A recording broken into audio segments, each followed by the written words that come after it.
Hey, welcome to my live stream. It is February 10th and it is after the market closed. It was a positive day on Wall Street today. It was good to see that stocks were really nice and green.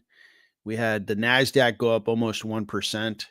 We had the S&P up 0.67%, then Dow up 0.38.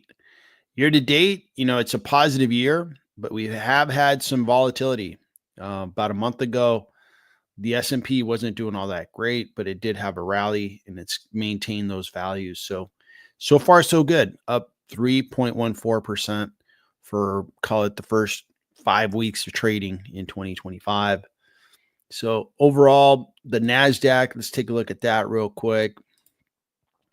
That's up about 2%. You can see the volatility, and you've seen a lot of big tech stocks sell off, and you see that capital rotate from one of the companies over to maybe some companies that are in different sectors that could perform a lot better in 2025.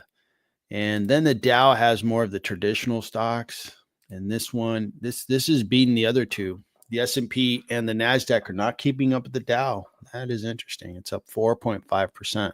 Good rate of return and a lot smoother graph, right? Especially the Nasdaq had a lot of volatility.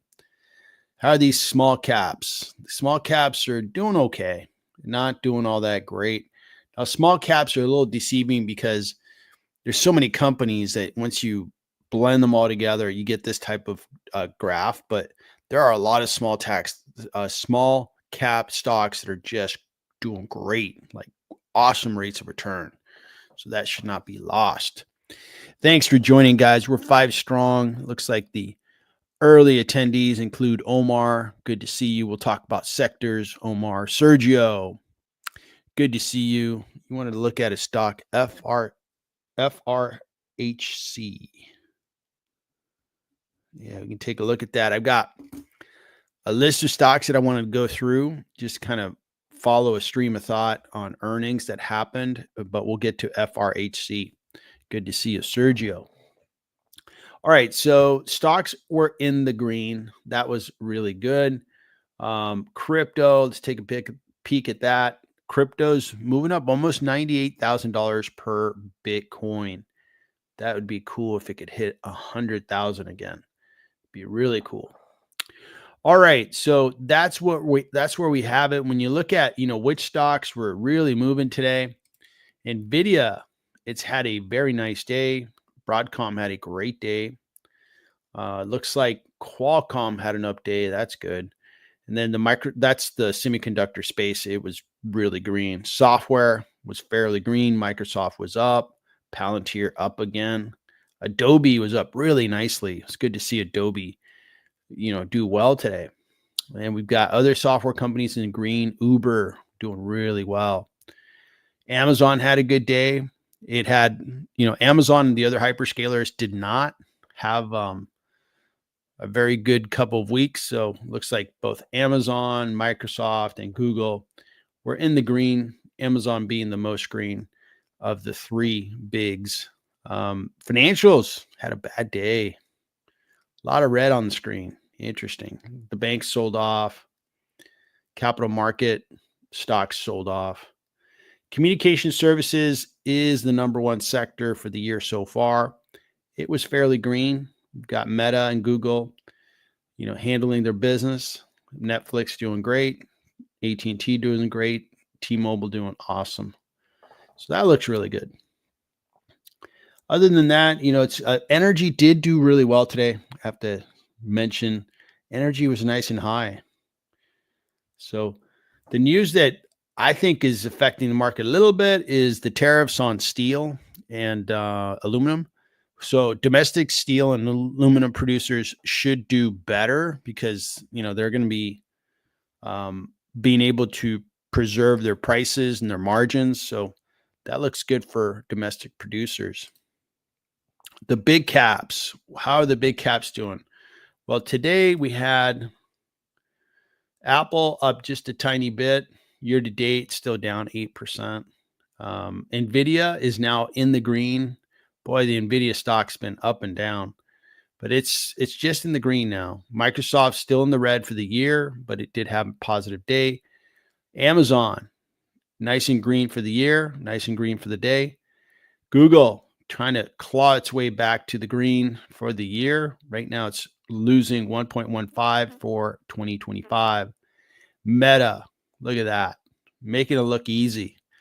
22.05% return on 2025, a young 2025.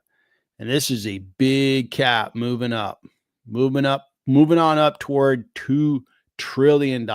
Go Meta. Tesla going the opposite direction, going down 3%. It's down 11.75, officially in correction territory. That is Tesla for you. Right when you think it's going to continue to rally, it gives up a bunch of money. Broadcom clawed its way back to the green. This one has been very volatile, in my opinion, highly overpriced, but we will see how the market trades it going forward.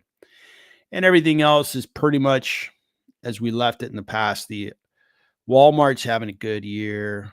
JP Morgan having a bad day, but a good year. So those things look good. Visa's having a good year and a good day. So the big caps, for the day they worked, for the year, it's interesting. At the very top, the most expensive companies have been giving up some of their stock price. Some of the capital invested in these big companies is moving out of these big companies and into other sectors and maybe some smaller caps. Sectors. Okay. Communication services has the lead. It's the sector, the best stocks right now. And the rate of return is 9.53%. That is great. And stocks, notable stocks, Meta's in there, Spotify, Pinterest. I mean, these stocks are flying off the charts. Just really, really good, healthy companies. And, there's a lot of good stocks there. I think you could still find good communication services stocks in there. You just have to look really, really carefully. Materials. We talked about the tariffs on steel and aluminum. Most definitely that could help materials companies. But copper has been, the price for copper has been really going up. And I think that's what's helping the materials complex really expect to do to get better revenues and better profitability with high copper prices. So that looks good. And then from there, financial services having a good year, had a bad day, but a good year. And healthcare is staying in the green, looks good. And everything else is in the green. Notably, technology's down here. It was in last place, but it had a really good day. So now it's in second to last place. To answer the question earlier that I think Sergio, you posed, which is where it was Omar, where could there be really good value? I think healthcare provides really good opportunities for value there, as well as some industrials are really good places. Now, you can always find good companies like in communication services, even technology. You just got to do your homework and find companies that have great fundamentals that are pretty much kind of forgotten, maybe not looked at. And in fact, for technology, we're going to look at a couple of software companies in a bit, and I'll show you that there's value out there. It's just the market is really enamored with, of course, the AI trade with semiconductor and the whole data center trade. Everything that supplies that data center is red hot, really popular. And I get that. But there is other parts of technology that are really, really lucrative, software companies. And there's a lot of software companies I'm finding that are kind of being forgotten, but they have these terrific businesses. I'm going to show two or three. I'm probably going to show 3 or 4. So we'll get into it. Android PC, how you doing, man? Thanks for attending. You are a regular or a usual suspect, depending on which brand you want to take on. All right, so let's keep rolling here. Okay, so everything's in the green. Not a bad way to start the year. And Carlos, good to see you, man. Thanks for joining. So as we move away from sectors, let's talk about the earnings today. The biggest name was McDonald's. Everybody knows what McDonald's is all about. I'll take a quick glance at their earnings and share with you my opinion on McDonald's. Then we have a bunch of smaller companies, and I wanted to take a look at a couple that really caught my attention based on how the price of those stocks reacted to their earnings announcement. And we'll get into those. Let's just get into them and I'll explain what's going on out there. So McDonald's is recognized just about by everyone, right? They make hamburgers and fries and they've got locations everywhere. And this is a stock that a lot of investors can really get their head around, right? Everybody's been to McDonald's. Everybody's had a Happy Meal or bought a Happy Meal for one of their kids. So we know what it's all about. Now, the company is not growing a whole lot, not very fast. And their PE looks pretty reasonable, 24.75. They pay a nice dividend. I know some investors really like that. Analysts think it's a buy, but it's just barely discounted. When we look at the year to date, it's getting the job done, up 6%. Over the past year, it's up 6.55%. And I don't consider that to be getting the job done. Over the 5-year, 45%. That's pretty good. That's pretty good. For a stable, dependable company, when you add that dividend, you're probably up to, let's call it 55, 60%. That's pretty good from a staple company like this. I can't complain about that. But you can see that the growth isn't very good. Trailing 12 months growth is 1.67, which isn't very fast. So the growth isn't very good. Prior year was a little bit better. And the market, processed the earnings that it announced and took the stock up about 5%, which is really good. Even though their sales they contracted a tiny bit. So that's interesting. The stock rose, even though top line revenue doesn't look as good. Now, McDonald's is not a stock that I invest in. It would be a sell for me. The reason for it is I know what I'm getting out of McDonald's, and this is somebody else's investment. It's not mine. They do good cash flow, but it's pretty steady. And the reason I don't like McDonald's is everybody knows what McDonald's is all about. So it attracts just about any obvious investor. Like, this is an obvious, hey, this company, I understand it. So a lot of people invest in it because they're comfortable in it. So there's very little advantage to the individual investor that does their homework and finds a stock that is mispriced. It's being discounted, or, it's really hard to understand where this business is going. And I could get an advantage either by an informational advantage, an understanding of the company advantage, some kind of advantage. And I don't get that with McDonald's. So that's why it's a sell for me. And I just stay away from the stock. But other investors really like the stock. Gross margins are good. And, the free cash flow is decent, really, really decent. Now, when you look at their free cash flow and we look at their debt, they have a lot of debt, by the way. They have a little over 3 times EBITDA, and they have something like 50 billion in debt. Once you look at that debt and you look at the free cash flow, there's no way I can get to $221 billion in market cap for McDonald's. So analysts really look at earnings per share, and yeah, I can understand that you can get to its current stock price using earnings per share, but I've got to look at free cash flow, especially for a well-established business like McDonald's. They can't produce cash flow to value the company at its current market cap. There's something wrong there. If McDonald's were to have a hiccup, right, they're in the food business, in the restaurant business. If they have a couple of occasions where people get sick off their food or something, man, this thing will lose, 40% of its value very quickly. So that is McDonald's. They had a good day, and overall, not the right investment for me, but anybody else that invests in it, I can understand if they want a stable, slow-growing business. If I'm in a stock, I'd rather go after a stock that's really going to perform and double in value every 5 years, or I just don't want to be in it. If I want a stable growing stock appreciation like this, I'll just get into bonds, and bonds are super stable. I think will give me a rate of return that risk adjusted is comparable to McDonald's and probably even better if you risk adjust it.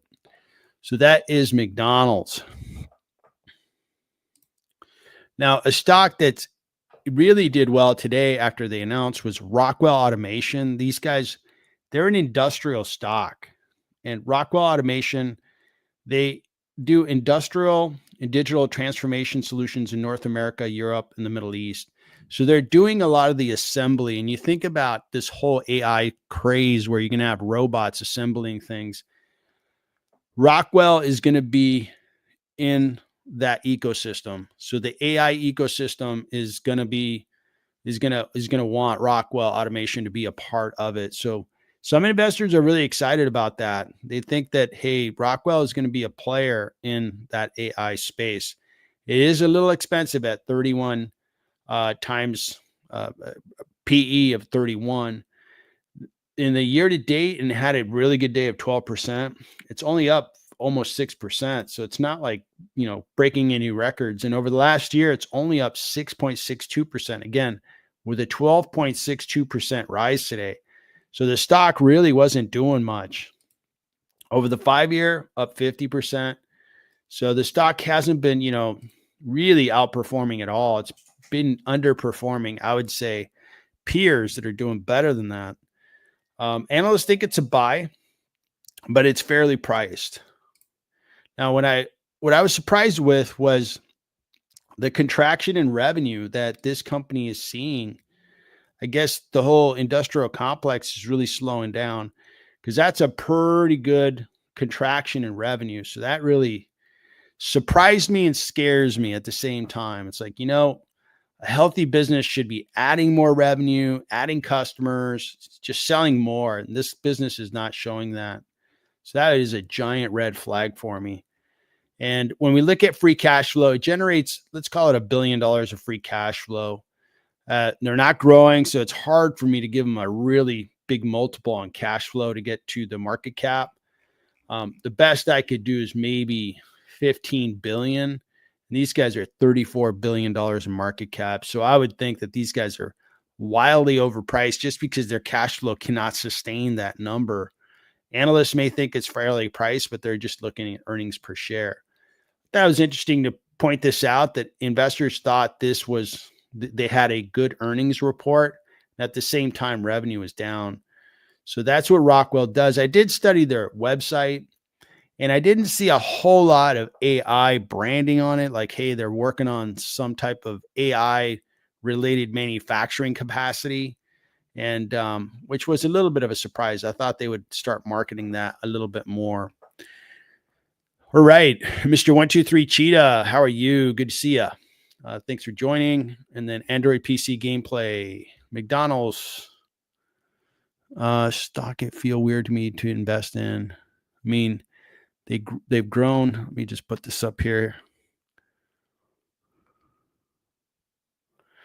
Yeah, I mean, McDonald's, it feels to me that I'm like admitting defeat when I buy a stock like McDonald's. I'm like, I want to find, I bought into Meta at the right time, made really good money. I bought into, Robinhood, made really good money. That's the lane I want to stay in. I want to find stocks that are just going to really outperform. And I'm going to find a couple, I'm going to buy some stocks that don't do it, that lose lose some money, and I want to cut my losses. But boy, man, getting those stocks that really perform, that's where the money's at for me. And I can just stay away from McDonald's. All right. So we talked about Rockwell Automation. It is a pass. It is a sell for me. On semiconductor, down 8.21%. This is semiconductor. How come it isn't booming? Why isn't it not following NVIDIA? Well, part of the story is these guys really cater to automotive, among other use cases for semiconductor. And they're not valued anywhere near the semiconductor companies like Broadcom or NVIDIA. They're at 13 PE. They're a buy rating according to analysts, and they're highly discounted according to analysts, which is interesting that they've sold off so bad. And they do have some semiconductors that go to the data center, but most of them go into automotive. Now, when we look at the revenue, it's really contracting. I think automobile sales are really scaling back. I think the automotive industry is going to have a couple of tough years probably ahead of it. The cars, they make them really, really high quality now. And they last much longer. And people, I think, updated their cars over the last couple of years. So I don't think there's going to be a lot of demand. So there's not a lot of demand on semiconductor chips. I think they're seeing a big drop in demand. I mean, the red numbers are here. The numbers do not lie. They're telling us there is a contraction going on. Whenever I talk about semiconductor, I talk about, it being cyclical. You have growth periods, slow periods, growth periods, slow periods. That's semiconductor for you. And on semiconductor has entered and is in a slow period. They are, I think, still overpriced. They do $1.2 billion of revenue. They're not growing. So if I hit that with like 10 or 15, I'd get to $10 billion to $15 billion in market cap, which is much lower than their current market cap now. So yeah, I'm agreeing with investors that are saying, this stock is not worth its stock price and it's getting sold off. So that is the story on Semiconductor. It announced earnings and it sold off. All right. Omar, you're waiting on a big correction. You and me, buddy, but don't be waiting. Be analyzing, because we might have to wait a day, a year, or a decade. And I'm not joking. We don't know when the big correction is going to come, but let's just imagine it came in 5 years. Between now and when it comes, if we're just waiting, maybe it affects the way we invest and we lose a lot, or we leave a lot of money on the table. We don't make all the returns that we'd like. So keep on trucking, man. Go find investments that are worth having. Look at your portfolio. Be critical of your portfolio, not in a negative way, in a constructive way. Which stocks can you let go? Which stocks can you lighten up? Have a good cash pile waiting for, maybe some better stock prices to come.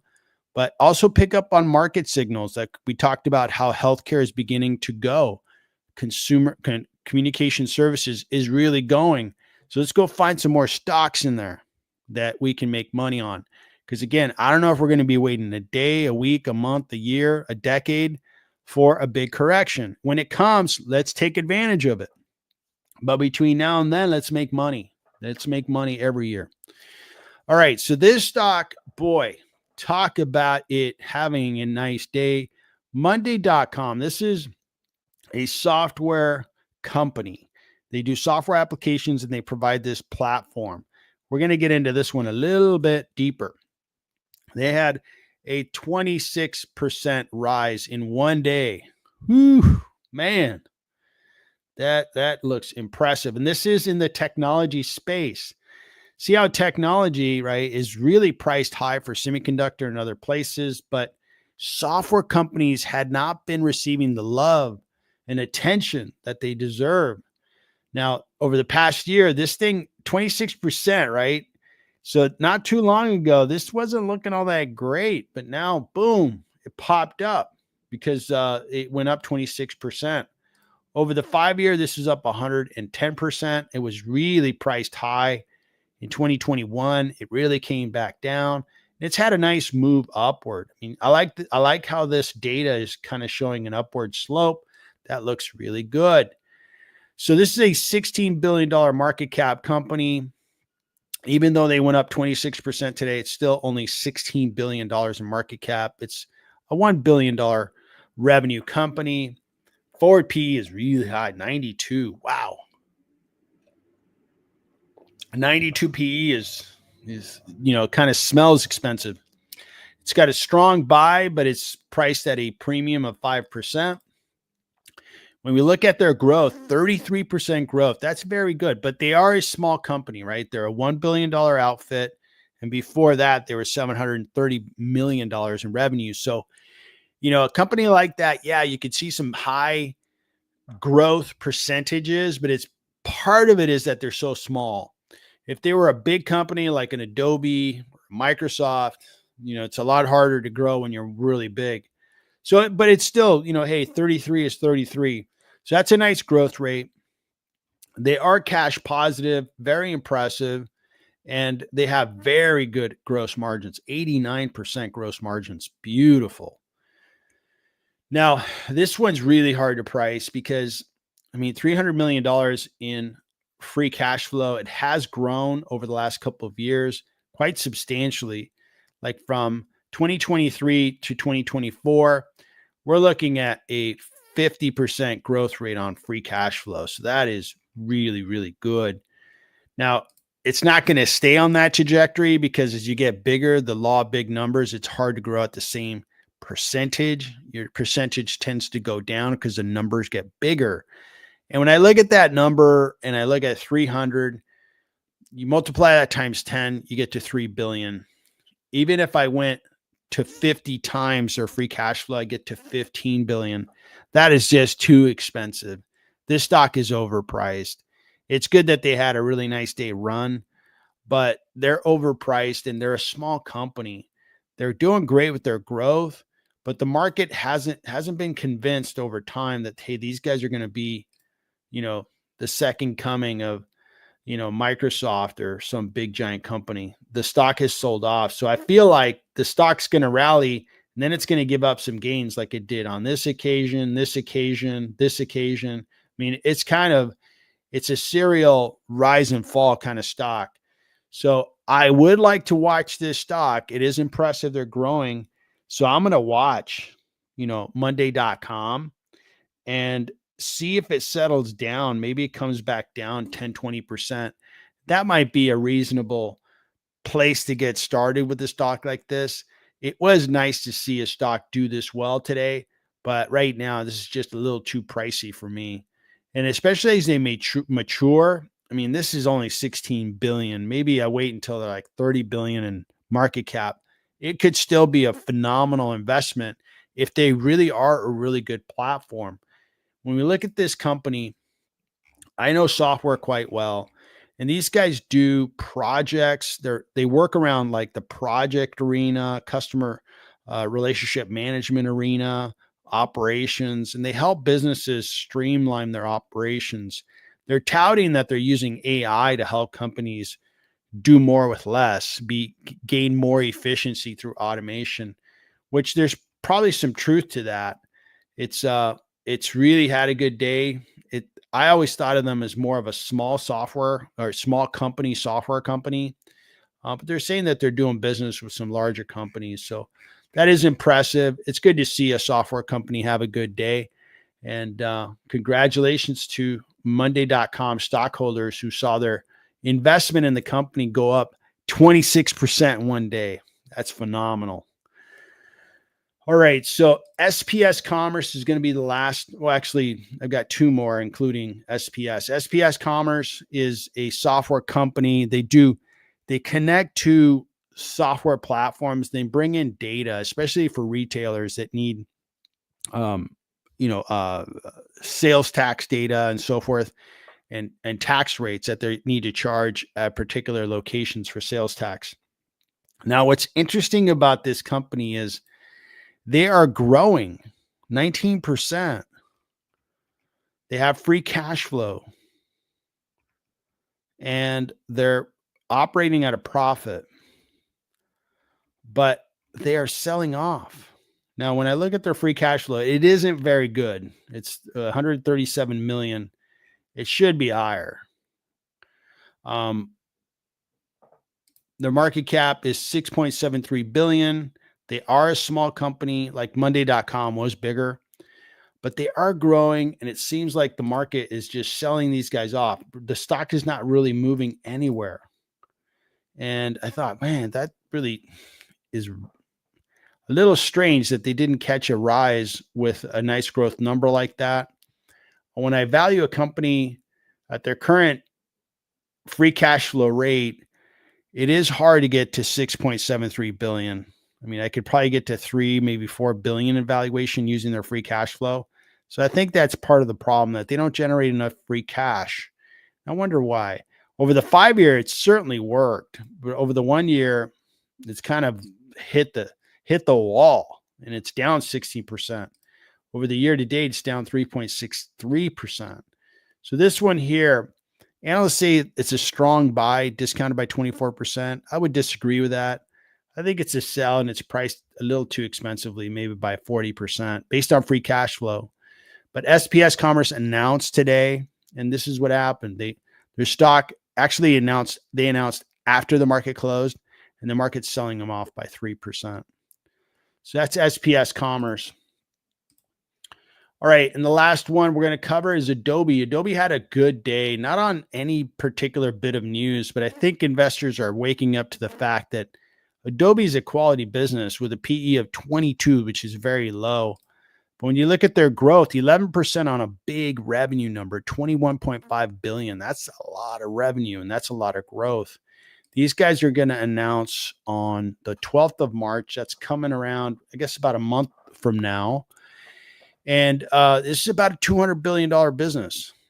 Pretty big outfit. We know what they do. Very well run. And what's been keeping the stock price down is the story that AI is going to disrupt Adobe, that AI is going to do all these, videos for us automatically, automagically, and it's going to help us create images that look fantastic automagically. And I just don't think it's going to happen that fast. And I also think that Adobe is developing and innovating to use AI for them to create additional products that they could sell their customers. And I think that the whole concern about AI disrupting Adobe is overplayed. What'll be important is that they show revenue growth in the quarter that they're going to announce. Here, I guess they have a year that ends. Let's see here. The year ends at the end of November. So they just started a new fiscal year. So they're going to announce their first quarter of their fiscal year. And if they could keep showing this growth, I am very comfortable holding my shares and buying more shares. I have a buy on Adobe. I think it's discounted.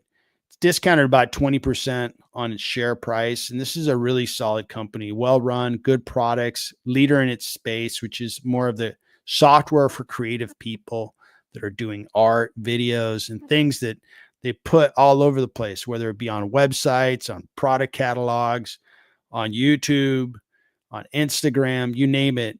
Adobe has the best set of products that do that. They've diversified into some other applications like e-commerce. They're trying to break into the whole digital capture, signature capture, and compete with the likes of DocuSign. So Adobe is a really, really good software company, and I really like the name.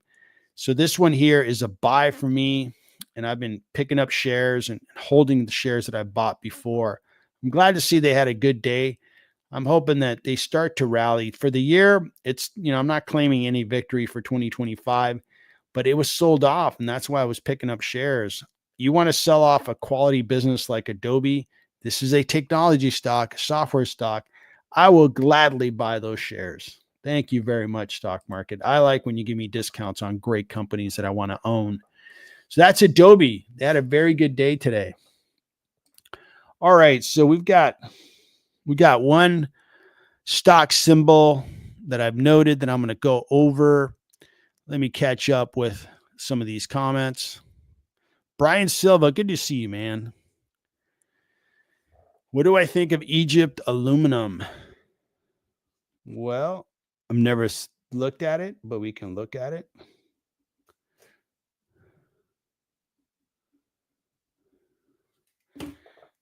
All right. And then Omar, PTLO has gone up quite a bit since they put that Chipotle director to this company. Huh. PTLO. Is that Portillo's? I'm not sure what company that is, but we're going to find out. Give me a few minutes. We'll catch up with that. All right. I'm hitting the water today, guys. I went to the gym, got myself nice and worked up, and now I'm really thirsty. So, all right, let's get going. I think I forgot who asked, but somebody asked about FRHC. Freedom Holding. Freedom Holding, through its subsidiaries, provides securities brokerage, securities dealing, market making, investment research, investment counseling, and investment banking services. It offers retail brokerage services for exchange traded and over-the-counter corporate equity and debt securities, many market instruments, exchange traded options, and future contracts. Okay, financials. It's in the financial space.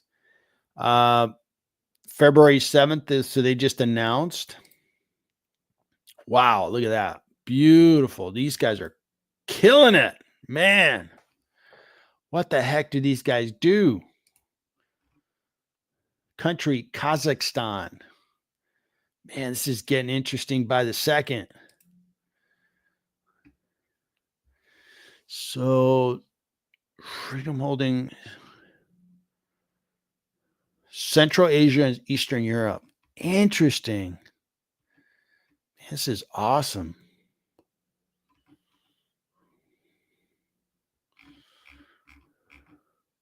So that looks great. Looks really cool. Now these guys are on the NASDAQ. Okay. It is an exchange. $9.66 billion in market cap. Revenue is $1.58 billion. We're dealing with FRHC. I think that's the current. No, this is US dollars. Sorry. So this is US dollars. Okay. PE ratio is 29.75.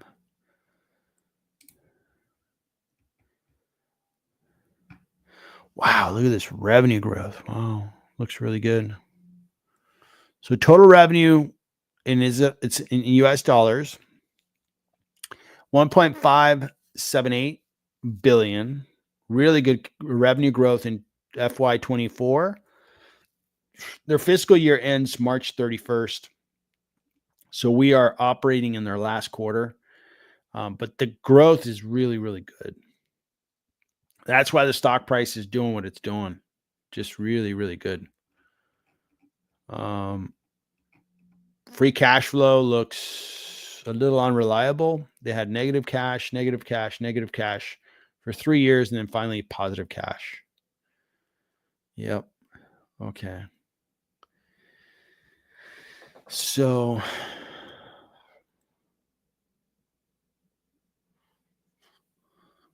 I'd probably value this company at like 10, $11 billion. And they're currently, 9.66 billion. Now, I kind of fired off that number quickly, but I actually, on second thought, the thing that I would want is a higher rate of return just because I'm in the US. These guys do business in Eastern Europe. And, I'd probably want a higher rate of return. So I'd probably value the company at like 7.5 billion or so. That's where I would think fair value would be for me. So right now they're priced a little too expensive, and the stock has been working. Man, has it been working? That's a beautiful graph upward. Very nice. Over the 5-year, man, look at that. Incredible. I wonder what's traded on this exchange. What kind of securities? So brokerage service, investment banking. So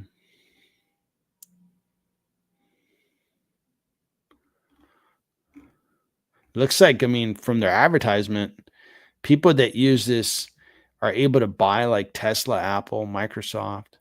So that's great that, hey, people in Eastern Europe can buy like some of the world's best stocks. That's awesome. That's good to see that. Investors all over the world. This one wouldn't be right for me. I think it's priced a little too expensively. It's done great. Congratulations if you own the stock. Congratulations. Man, drop the mic, take a victory lap because you deserve it. So Freedom Holdings, super interesting. Thanks for bringing it up. Let's take a look at one more. So it shows me the financials. I guess the PE. I'm not getting a lot of data because these guys are a foreign company, and stock analysis isn't giving me all the information they usually give me on a US-based company. But this stock looks impressive, man. God, man. It's out of my domain, right? I don't know Eastern Europe. I don't know Ukraine and stuff. But if you do know that region, I would go looking for companies that resemble this, that are maybe beginning to take this type of flight, upward, especially over the last year. You close to doubled your money on this, over the last year. So if you can find the next one that's maybe at this point, boy, you'd find a big winner. So that's Freedom Holding. Really interesting. All right. So the next one we're going to look at is EGAL, Egypt Aluminum. So Egypt Aluminum engages in the production and sale of aluminum products. Its product is comprised of billets, wire rods, foundry alloys, ingots, T-bars, and slabs. The company also offers hot rolled products, including coils, sheets, and plates. Okay. So it's a very, the PE is super low. Big dividend. 60 billion. And this is an EGP. Okay. So let me go here. This converts it over to dollars for me. See if I can get through this. So I know the market cap, that's in dollars.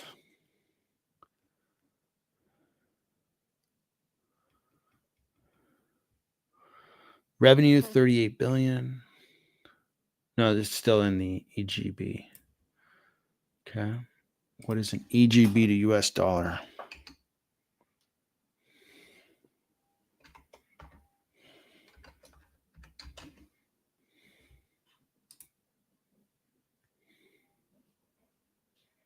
So it's 0.02. 0.02. Okay. 0.02.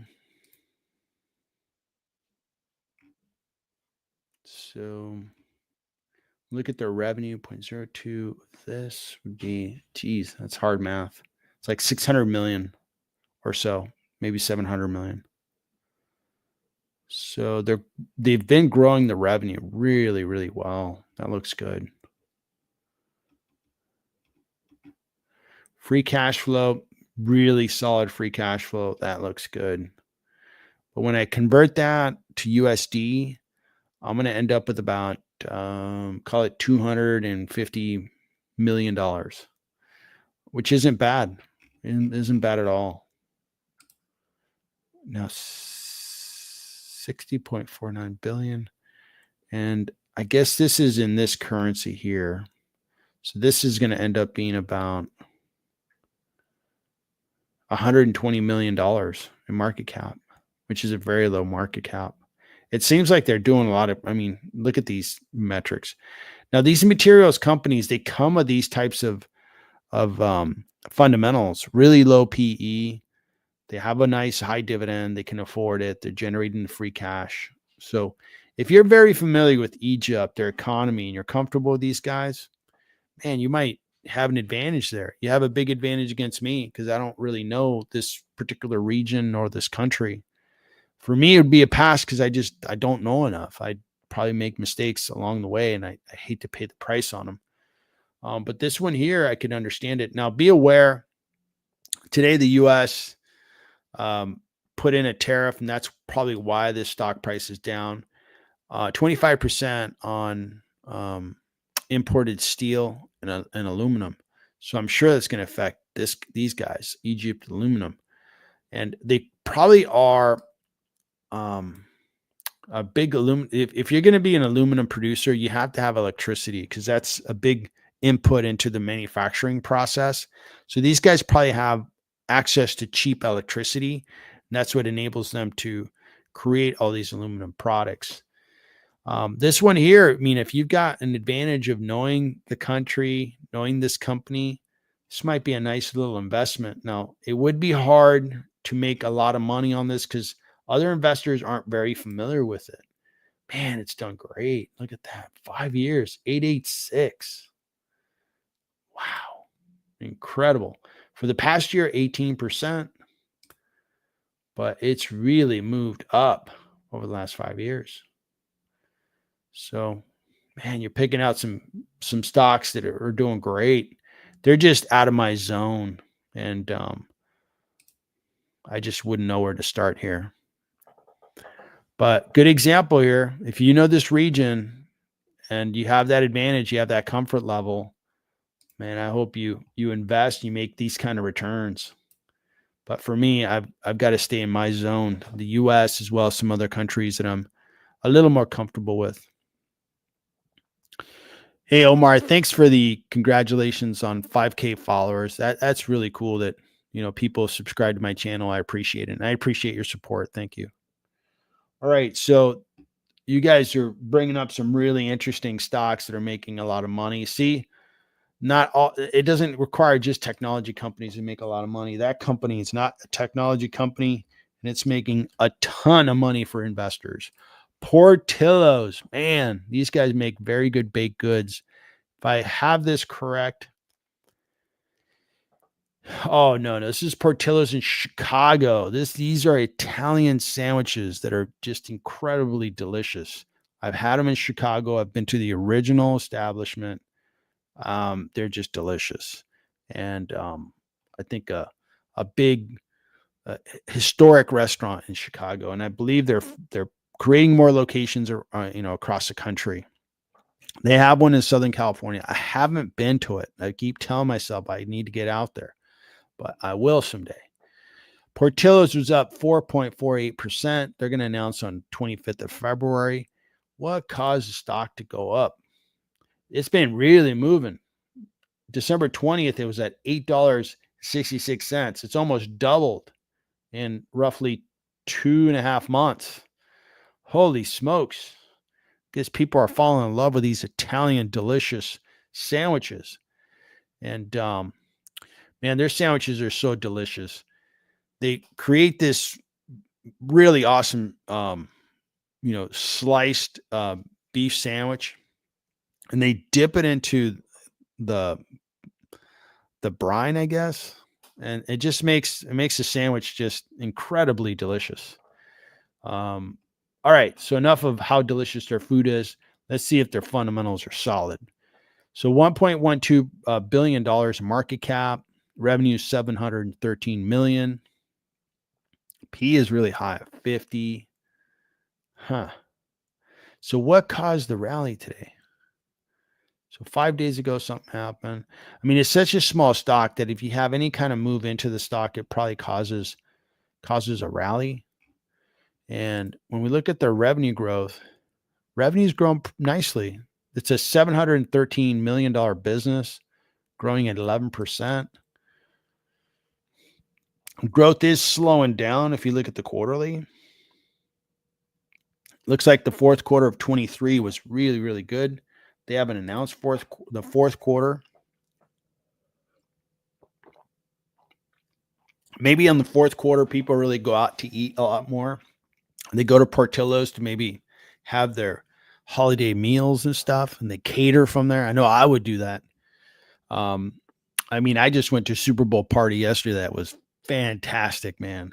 I probably ate way too much food because it was so good. And I saw some family I hadn't seen in a while. It was a great time. So I'm sure other people do the same thing with Portillo's as they order in for these, events with friends and family. So that might be driving that fourth quarter number. Now, these guys are a $713 million business. They're growing nicely.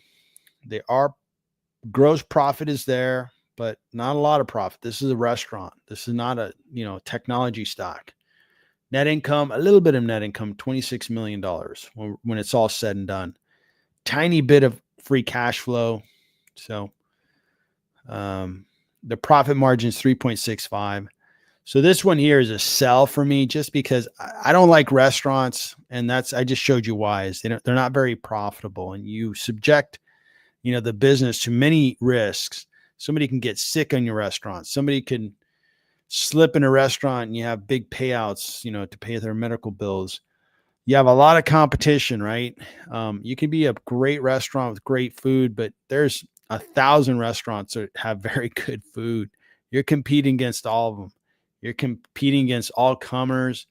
And that's why I stay away from restaurants for the most part.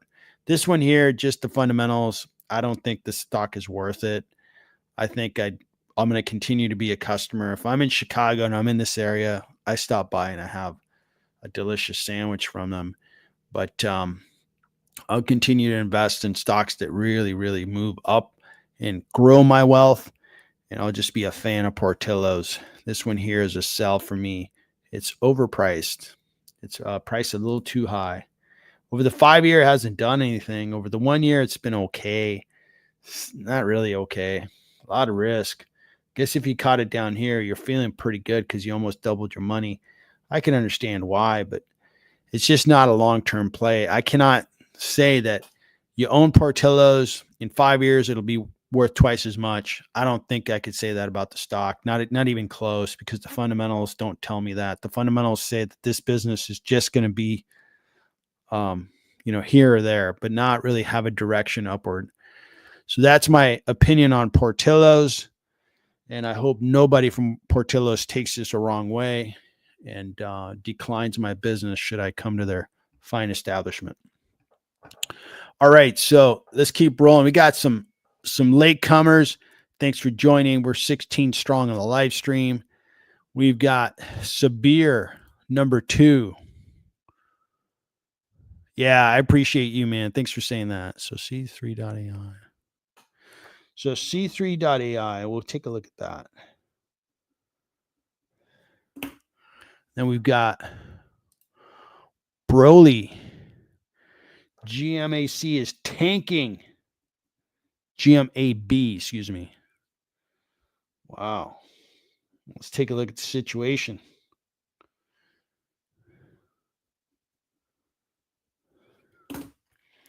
And then Golden. Still loving New Holdings. Me too, man. Let's take a look at New Holdings. I like New Holdings. All right. C3.ai.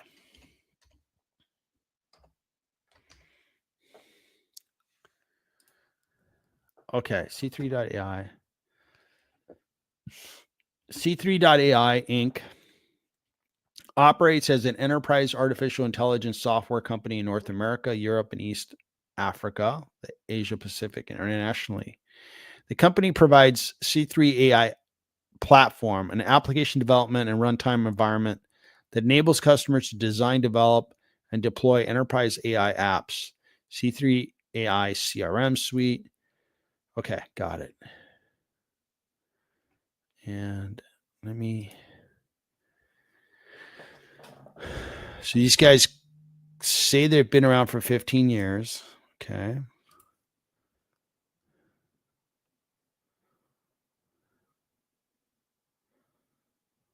Okay.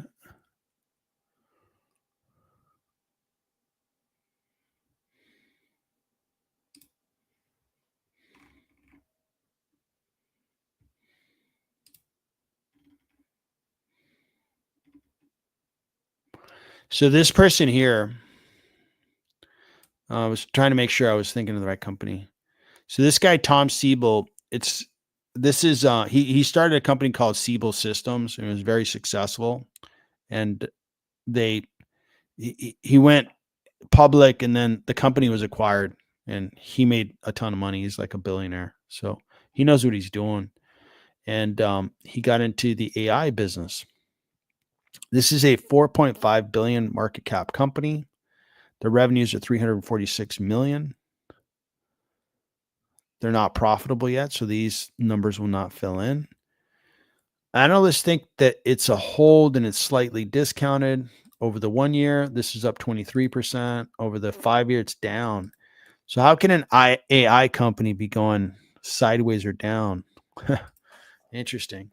So this one here, they're growing, but you're not seeing like super aggressive growth, right? But it's growth. It's growth. $346 million of revenue. Okay, so they have good gross margins, but they're not making enough. They don't have enough scale to pay for all the R&D and administrative costs and all that good stuff. And they had a write-off of some stuff. Oh, no, I'm sorry. Looking at it wrong. So R&D is really high. Selling is really high because they're competing out there. And these guys have to compete against like Google. They have to compete against Microsoft. It's a pretty tall task to get in there and beat those big software companies. All right, so free cash flow. No, they're burning cash. So they're burning cash. They're unprofitable, and they're not growing very fast. So that's the wrong recipe. If you were growing really fast, obviously your valuation would be exciting because people would be like, man, everybody loves their product. Right now they're growing nicely, but they're also burning a lot of cash and they're not profitable. So for me, it would be a sell. And I think there's other options that are more clear in their future.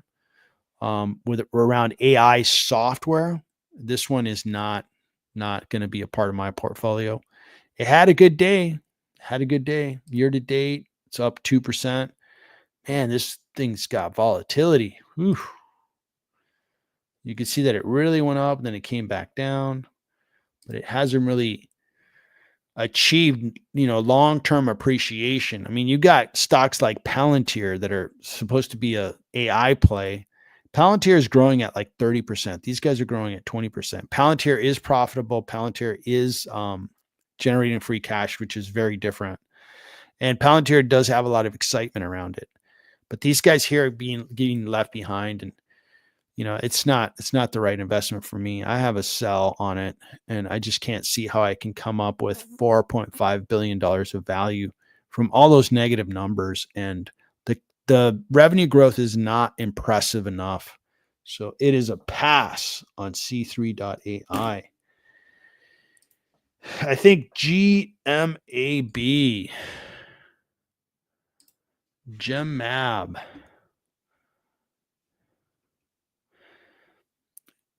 Am I looking at the right one? So GMAB, yeah, GMAB. And you said it's tanking year to date, 10%. Yeah. Consistently. I mean, that's the wrong direction. Let's see if it's fair or not.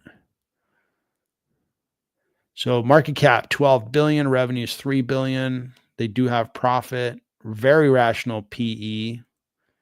Analysts say, look, this is discounted by 130%. Wow. Man, sign me up. They are growing their revenue. Okay, that looks good. Quarterly. That looks good. They're growing. This is in US dollars, right? Yeah. No, this is DKK. Sorry. So DKK.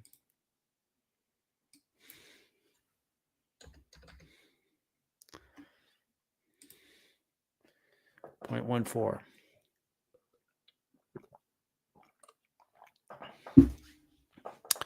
Okay, so these guys are in Denmark. A lot of great ideas come out of Europe, man. Spotify came out of Europe. YouTube came out of Europe. I mean, I can go on and on, guys. These guys know their stuff. So these guys are growing. That looks good. They have very high gross margins. Wow, super high. And then gross free cash flow, 6.5. So this is going to be roughly about, it's going to be about 65.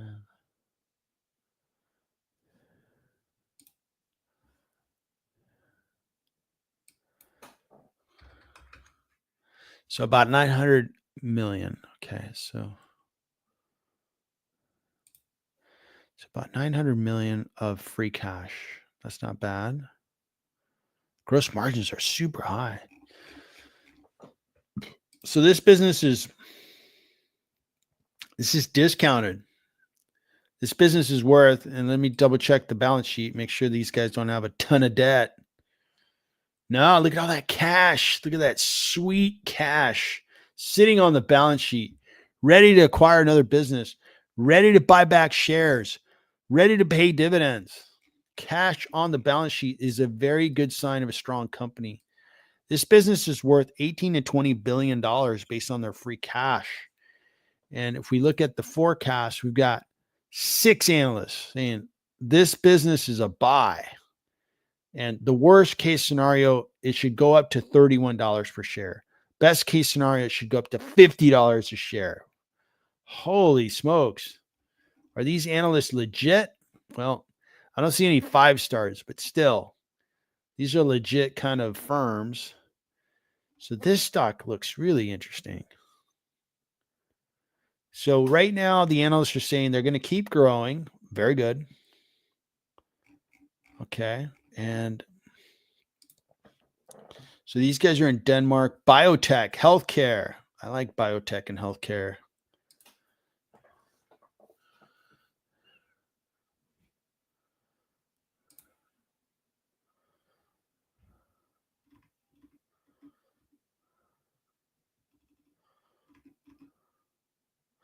I like what I'm seeing. And one thing I'll tell you about healthcare is this, what we're seeing here, you're going to find 20 companies like this. I could show you 2 to 3 companies I'm already invested in that have these kind of fundamentals. So this is a really good opportunity, especially if you're located in Europe or if you really understand Europe. I don't. I, Copenhagen, Denmark, it's just a name that I've heard of. I don't know what their country's like. I don't know how their industries are like. I don't know how their economy is. Now, I have other choices here in the States, so I'm going to stick to those choices. But I would say this is a buy. This is discounted if you're very comfortable with their business. They've accumulated a lot of cash. That's a sign of a strong business. You don't accumulate cash if you're a weak business. You accumulate cash because you're a strong business. Now, the market's selling these guys off. Why? Why is the market selling them off?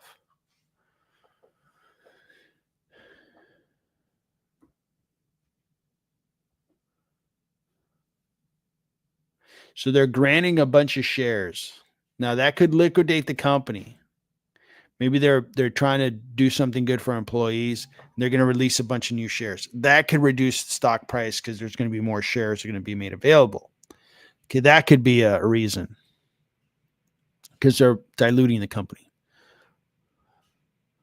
But everything else looks really good behind this company. You'd have to get your head around if they issued out a bunch of shares, how's that going to affect the stock price? But these are RSUs, restricted stock units.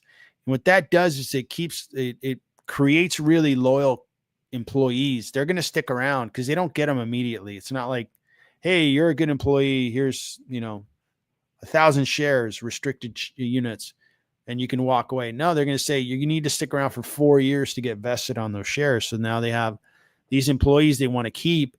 They're going to be around for 4 years, help them continue to grow the business. So there's a benefit going both directions, to the company and to the employee.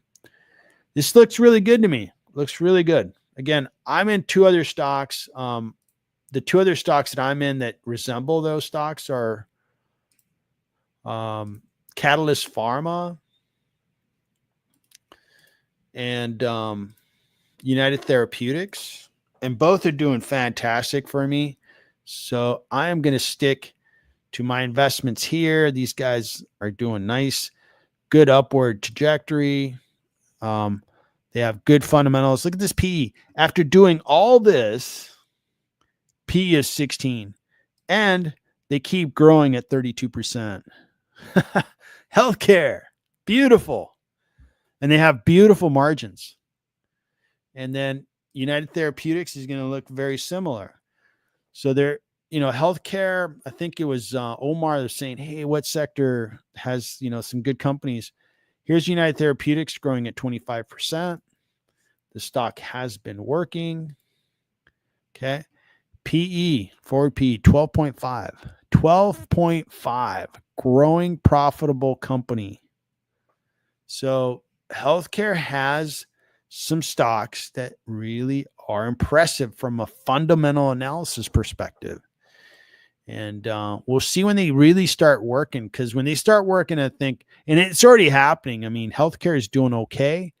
But man, some of these stocks are just making money, and these guys are loading up their balance sheet with cash. And so is Catalyst Pharma.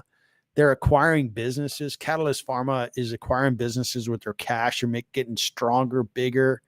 So good thing to look at companies like GemMab. And I mean, they've got good fundamentals. And if you have a very good business that's generating profits and cash flows, at some point, it's going to mean it's going to hit the stock and it's going to go up, or they're going to be acquired and you're going to be paid a premium. All right, rolling along, we are going to hit new holdings. New Holdings is a digital banking platform in Brazil, Mexico, Colombia, Cayman Islands, Germany, Argentina, and the United States and Uruguay. These guys are $67 billion in market cap. They are doing well year to date, up 34%. They had a big dip. I bought around this dip. I thought it was a good idea. And it turned out to be a good idea. And it's going up nicely, 34% year to date. And these guys, forward P at 26. We'll see if it's outrageous based on their growth rate. Analysts still say it's discounted by 12%. Look at this growth rate. Beautiful. 73%, 100% the year before, 116% the year before. These guys are growing so fast, and it makes sense. In Latin America, there are a lot of people that are unbanked, and they are beginning to be banked because they're going to New Holdings or one of their services. So that's true organic growth, where you're taking somebody who hadn't been part of the industry and you're getting that as a new customer. That is fantastic for everybody involved, including that customer that now has banking solution or banking services. So that looks great. New Holdings is looking good as a stock. It's performing. It is a buy for me, and I'm glad I own it. I own New Holdings among other financial services stocks, but this is the one that is in Latin America for me, and I'm really glad I bought it. Now, this one here, for how long am I going to keep it? I would say that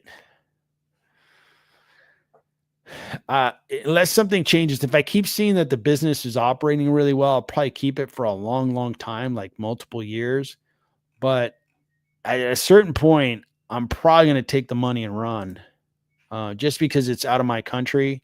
Let's say it hit $30 a share, I'd probably have to sell at least half the shares just because I want to take some risk off. And if the stock really rises that much, I'd probably want to take some shares off the table.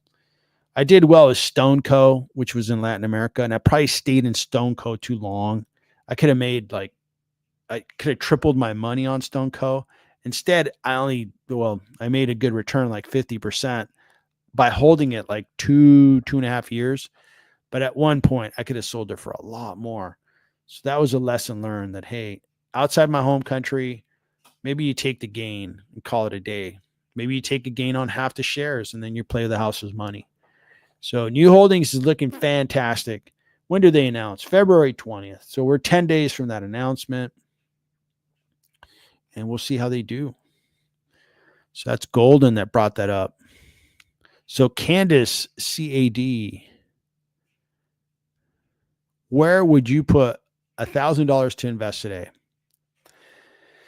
So I would say that I would pick industries that I can understand really well.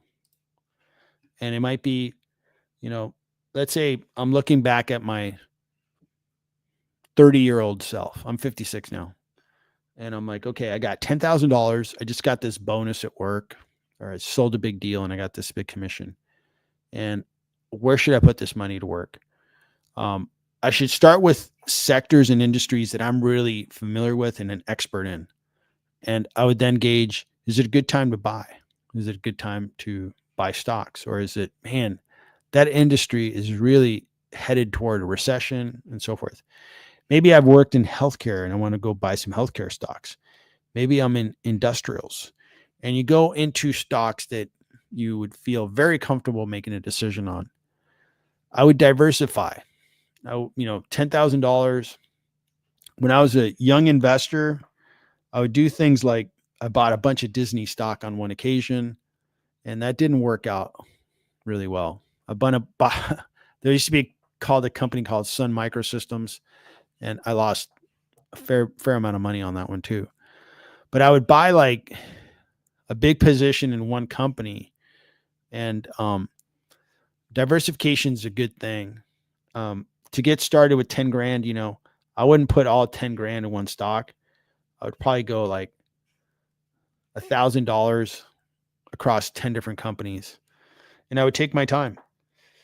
Cash pays 4% right now. So that's 4%. It's not like the money isn't doing anything sitting in cash. It's doing something. And I would make sure that I was comfortable. I'd pick sectors and industries. Within sectors are a bunch of industries. Like, let me drill into one of these. Let's go into communication services. So within these guys, and I don't think it's going to show it to me. So here we go. So within communication services, there's internet content, telecom, entertainment. Okay. So if I have $10,000 and I'm really good at understanding broadcasting, try to see if is that a good space to buy into a company you think is really up and coming. If you're young and you have 10 grand, it's a really good idea to save. And I would say buy into stocks that you really feel have great products. For example, electronics and gaming. The younger you are, the better you are able to assess, okay, that company's really killing it. They're really doing well. Everybody loves their products. And then you might look at another company and go, that company used to be good, but nobody likes them anymore. So I would use some of that knowledge that you have as a young person, but go to industries that you can understand. Stay away from industries that are easy to understand that don't make any money. Restaurants. We all eat at restaurants. Easy to understand. They don't make any money. It's not like the richest guys in the world, right now, Elon Musk, he made his first fortune in, call it financial technology, right? PayPal. And then he took that and built Tesla, SpaceX, right? And these are kind of big idea, things that got him there. I don't know who's second richest guy in the world, but Bill Gates is pretty rich. He was a software guy. And you just go down the list and you're going to see that the industries those guys operate in, that's where you should try to get knowledgeable on. Don't go to the industries that don't make money. This is another thing I would tell you if you had 10 grand. Try to pick some industries that are going to be worth it. And if all else fails, if you feel like, no, this is just too much to take on, buy an ETF based on the S&P.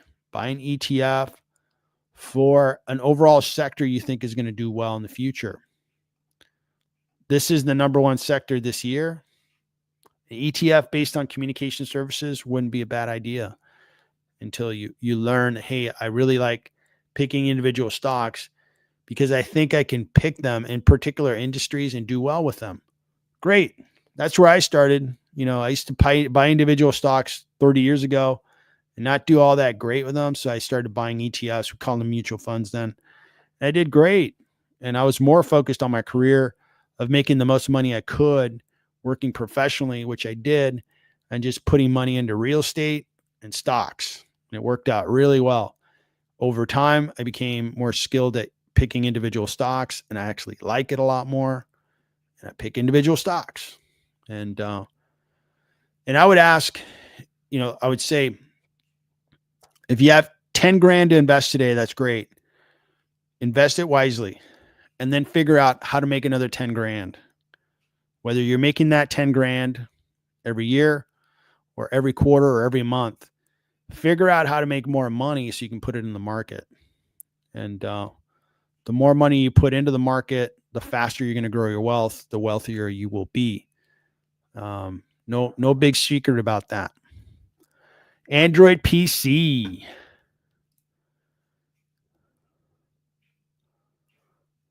Yeah. So that one there, I mean, again, and the other thing that I want to remind you on is within biotech, you have good choices. It's not like there's only one good biotech company and everybody else is like, okay. There's like probably 10 to 20 really good biotech companies. So look at a couple of them, at least 3, maybe 5. Pick the one that you think has the best potential. You are in the driver's seat when it comes to stocks in healthcare. You don't need to chase anything. NASCAR all out. That's a great handle. When is Daytona, by the way?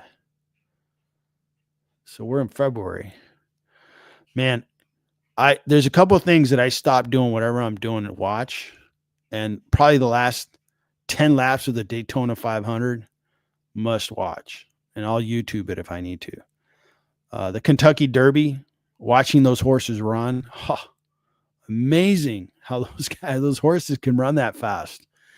But the end of the Daytona 500, holy smokes. All right. So any thoughts on CSAI? Similar field to S. Okay. I'll take a look at that. Just bear with me. I'm going to get through some comments. CSAI. SEZL.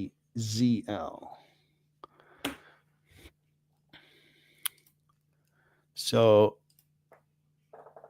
SEZL went from 7 September to over 4. Oh my God.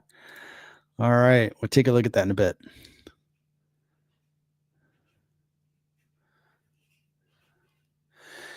I appreciate that, Omar. Yeah, I could probably give you some like kind of rules of thumb, kind of, lessons learned. And it's kind of applicable kind of, lessons for an investor, especially young investors. The thing I tell young investors when I do get to talk to them is it's great that you're putting the time in early in life. I know, people in my family that I care deeply about, they never did it and they worked their whole life and they are not financially, free. They're not empowered. And then you got people that really, early on just put in the time, learned the lessons, paid the price by making a few mistakes here or there. And they got plenty of money. They got homes. They got just a different lifestyle and a different really journey through life. So if you're young, if you're middle-aged, if you're old and you're putting in the time, it's worth it. To me, it's worth it to know that, hey, I'm teaching myself how to be a better investor. And it gets funner as I get better. And I'm doing great year to date, 2025. It's fun. Did great in 24. Super fun. I bought a car for my wife beginning of November. Really nice car. Cash. Bang. Done. No problem. Had no issue with our budget. Nothing. All that happens because, you put time and energy into learning to invest. So I'll put something together like that, Omar. Thanks for the idea. All right. Carlos. Very good. Very good.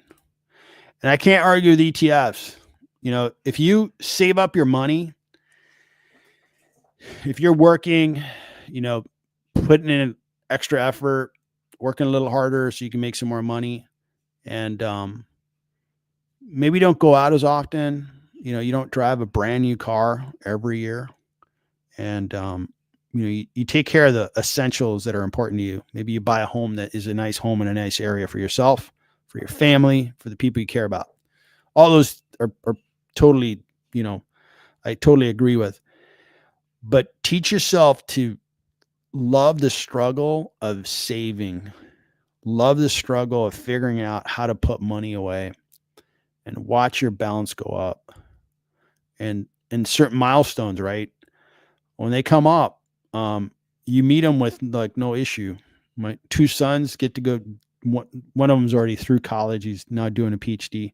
He went to a private school. It was a great school. I suggested he go to that school, and I wrote some big checks, and it was no big deal. And I wanted him to go there. The younger boy went to a different school. I wanted him to go to a nice private school. He didn't want to go there. He went to the school he wanted to go, much less expensive, which is fine. That kind of stuff happens. And I actually get a big sense of satisfaction that, hey, man, I can take care of my sons and take care of myself and my wife quite easily because I learned to invest. But the discipline of saving and putting money away, whether you put the money in ETFs, you learn to invest through ETFs and maybe some income bearing assets like bonds or bond ETFs.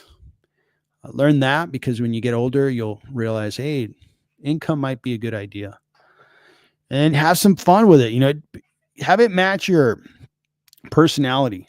Like if you're a risk taker, have it match your personality. Now, don't risk it all unless you want to go from having a bunch of money to no money, which isn't my case. But maybe you have a part of your portfolio where I want to place some bets. I want to really think through it. And I want to get good at placing bets on some really good companies.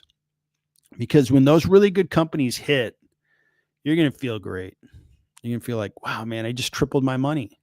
I put in 20 grand and I walked away with 60, 70, 80 grand. That's great. I put in 50 grand and it's worth 300 grand now. Awesome. And so that's part of the whole lifelong game, the journey, the adventure. All right, so I better get on these comments here. So we got on CSAI SEZL.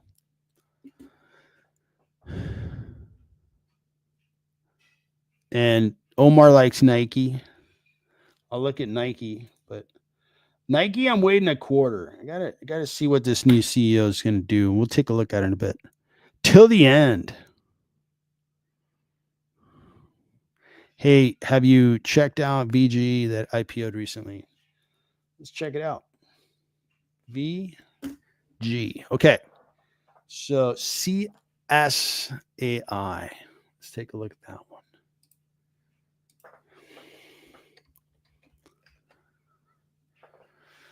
So cloud.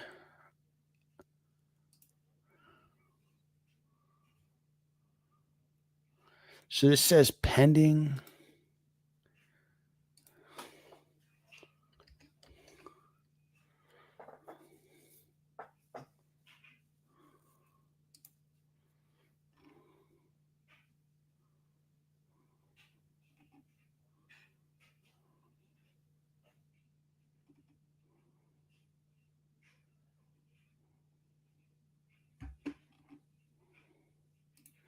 So I'm not getting data on this, but this is multi-cloud.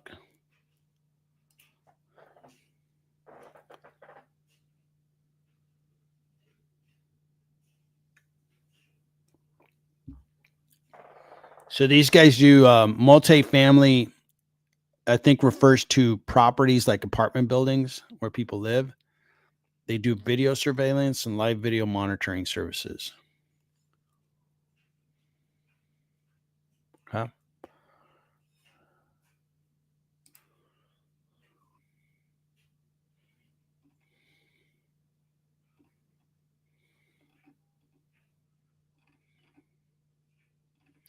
So they do property management, I guess, surveillance software. Let's see if I can get to some financials.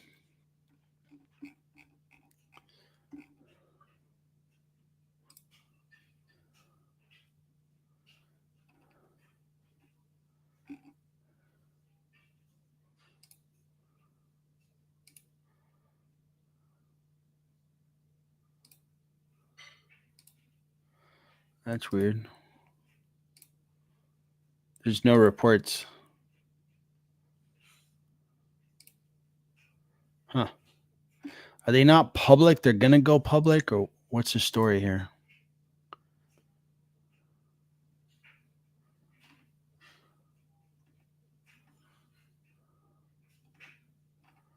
So I couldn't see data here.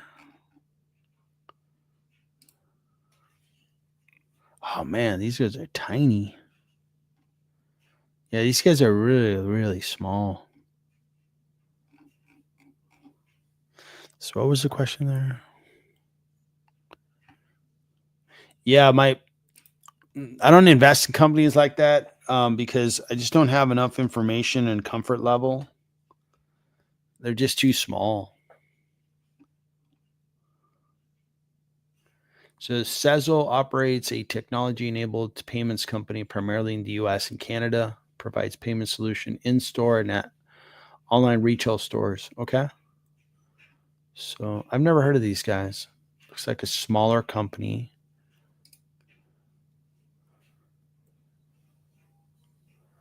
All right.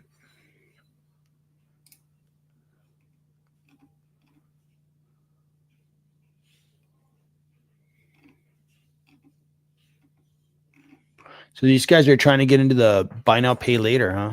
Yeah. Okay.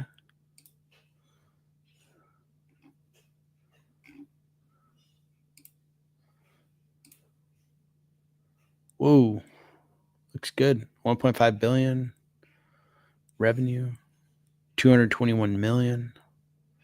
Forward P is 25. Strong buy. They're growing really fast. They're growing and their revenue is accelerating.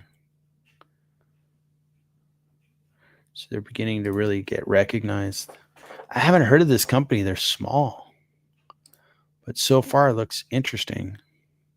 For the 1 year, they really went up and they came back down, but you see the trajectory kind of stayed intact. Kind of like if you drew a line, you could draw it across these peaks here or around this chart. All right, so 49% growth. I'm impressed over the trailing 12 months. And the free cash flow is 24 million, not a whole lot.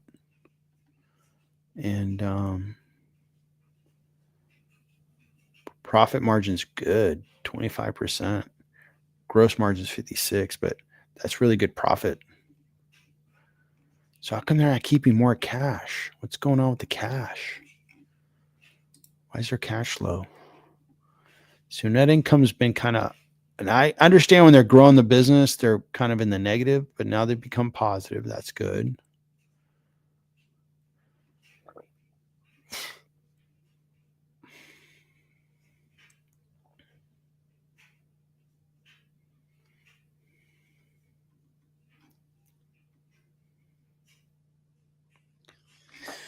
Man, hard one to value. It's hard to get from $24 million of free cash up to 1.5 billion.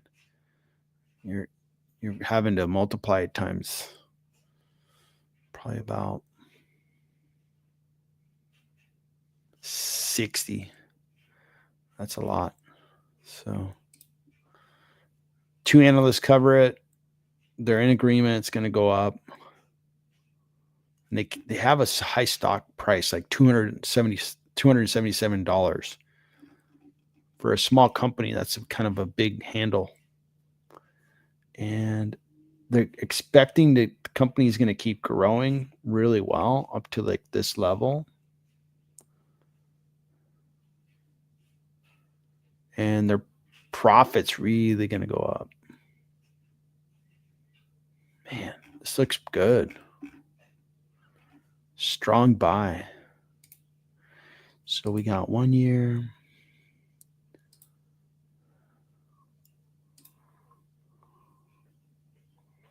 Huh. Yeah, this one, I got to do more homework on it, but it does look interesting. I'm not ready to say it's a buy, but I'm willing to say that it might be a buy. I just want to make sure that they've got a good business plan around, buy now, pay later. They're going up against a firm. They're going up against even PayPal is in this particular business. So, but it's working. It's working for a firm. It's working for, is it Upstart? Those companies, I'd probably match them up against those and see where they stack rank and maybe follow this stock, maybe invest in it in the future. But this stock is, it's got some value to it. That growth really impresses me. Their net profitability looks good. Cash flow needs to be improved. They got to improve their cash flow. And I didn't look at their balance sheet. Yeah, no debt because they have 80 million of cash, 94 million of debt. So net $14 million of debt. No big deal. Looks like a good little company. I need to do more homework on it. I need to get more into their business, compare them against their rivals that are bigger than they are. But bigger doesn't mean you have a better idea. Sezzle may have a better idea. Might be worth buying into them. Thanks for bringing it up. Good one. All right, so let's take a look at Nike. So Nike has a new CEO. And they're going to be announcing. One thing I've noticed is it has had a little bit of a recent rally. You see this little rally here. But overall for the year, it's down 6%. So, and for the 1 year, it's down 32%. I believe in the business, which is why I started to buy. Right now, I'm sitting at a loss of like 8 to 10%. It's a $105 billion business. They have a new CEO. They're going to announce March 20th in about a month and a half. Okay. And some really top-notch like hedge fund investors are in Nike. So it's like, some really knowledgeable guys and gals are in Nike. So there's like a very good crowd of investors in it. Analysts think it's discounted by 28%. And if they have a good earnings announcement on the 20th and they show growth, this stock's going to start to work. Right now, they're contracting. And if they're contracting, I don't see the stock moving. If they start growing and they have a better business plan, they start executing better, Nike's going to work. Nike can double in value over the next 2 years, but they have to start growing their revenue. No ifs and buts about it. All right, let's talk about VG. Venture Global. Down 31. Down. Did I note the right one? So, yeah, they IPO'd recently on the 24th of January. So a lot of IPOs, some really good companies, man, they IPO'd at 41 billion. It's down 31%. So Venture Global engages in the commissioning, constructing, developing of natural gas liquefaction and export projects near the Gulf of Mexico in Louisiana. The company sells liquefied natural gas. Venture Global was founded in 2013 and is based in Arlington, Virginia. So this is oil and gas.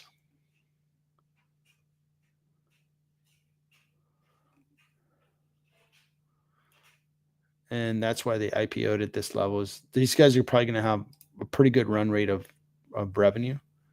Although it's interesting that the trailing 12 months is down, or commodity price is down.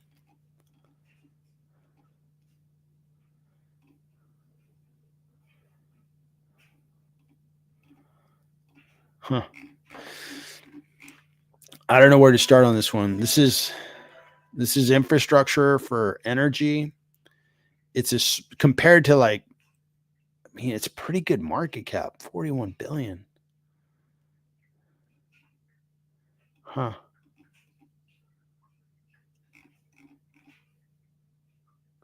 Yeah, I don't have any opinion on this one. I own Chevron. When it comes to energy, I tend to invest in. I understand natural gas. I'm not understanding this. Is this like a refinery like kind of infrastructure item? We'd have to look at that.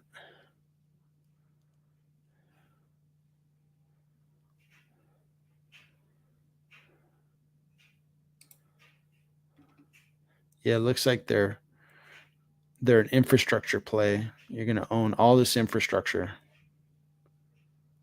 Huh. Yeah, it's not a space that I play in a whole lot.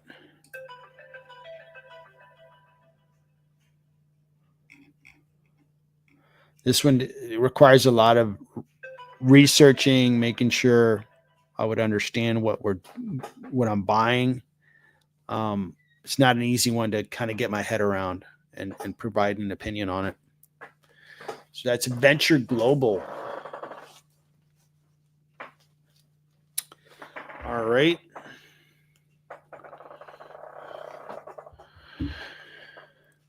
All right. So that's Venture Global. Let's see here. So Saber 2, which criteria do I use to analyze stocks? So a couple of important pieces to it is principally I look at free cash flows to value companies. That's the principal method. Some important things to look at is the company growing their top line revenue? If they're growing, that means more customers, they're raising prices. That's all good.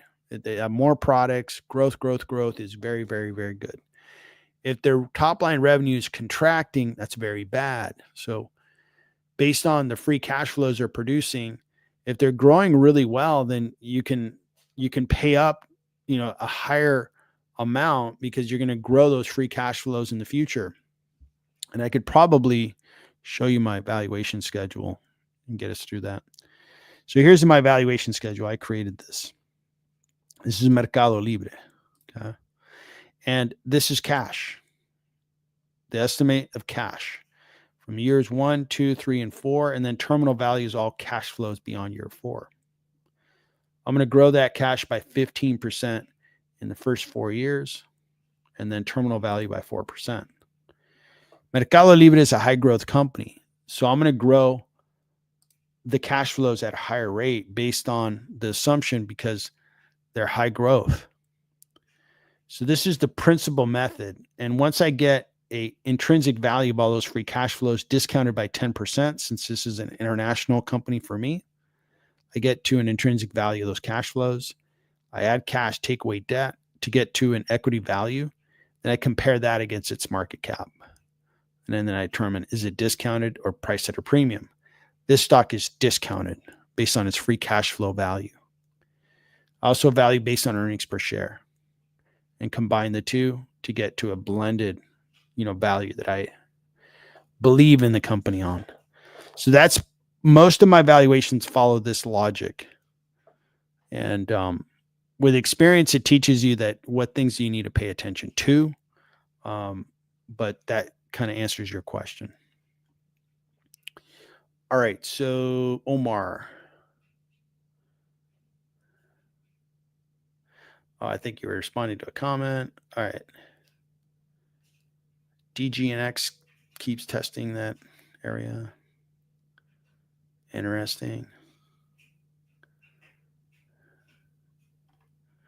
Cool. All right, guys. So I'm going to wrap things up. I really appreciate you attending. We had a big audience today. I appreciate it. We had a ton of comments. I appreciate that. My time's going to be limited this week, so I may not be able to live stream again this week. So hopefully, if I do, great. If not, I'll probably see you next week.